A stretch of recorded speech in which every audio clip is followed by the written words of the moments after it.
The architecture of anger. Why we choose the fire.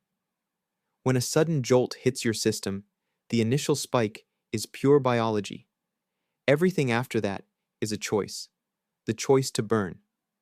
We often talk about anger as if it's a weather event, a sudden storm that rolls in and forces us to take cover.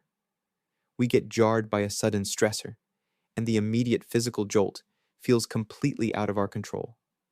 If you watch people closely when they hit a sudden obstacle, it looks like a psychological roulette wheel spinning wildly. The wheel rattles through options: indifference, sadness, disappointment, frustration, until it finally slams down on a number. For many, that final slot is almost always anger. They land on it fast, and once they're there, they lock the brakes. The reality, however, is much different when you step into the role of a sovereign observer. The biology of the pause.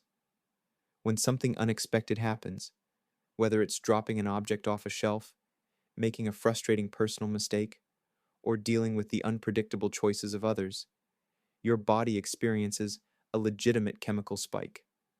Adrenaline surges, cortisol floods the system, and your nervous system signals an alarm. The reflex is real. Feeling jarred, stressed, or frustrated is an automatic human reaction.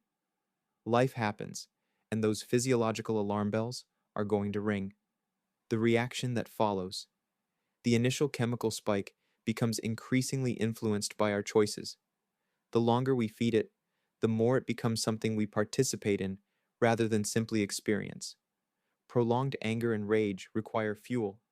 They require you to keep feeding the fire. When you practice pausing in that critical window, you step back and evaluate the situation for what it actually is, rather than what your knee-jerk emotional programming makes you feel.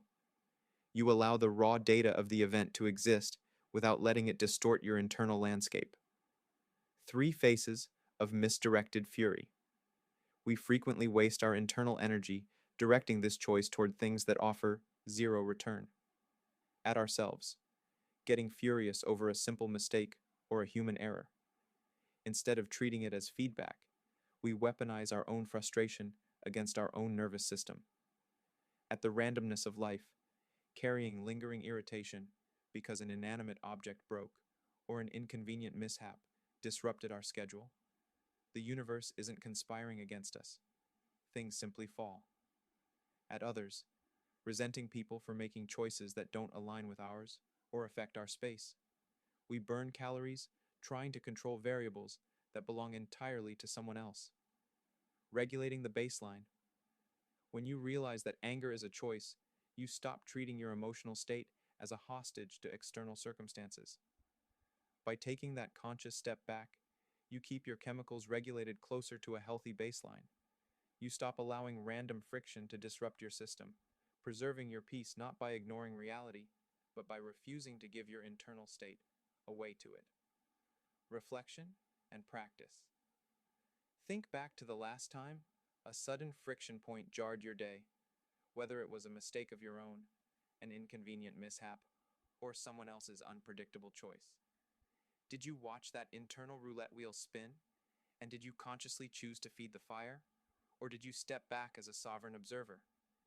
Take a moment to recognize the patterns in your own life where this dynamic plays out. When you feel that initial chemical spike rising, ask yourself, is this a reflex I am letting run the system? Or am I choosing to carry this weight? For more explorations on consciousness, perception, and reality, read The Arc of Truth. Sabbath, Jesulaya, the 13th prime Aeon.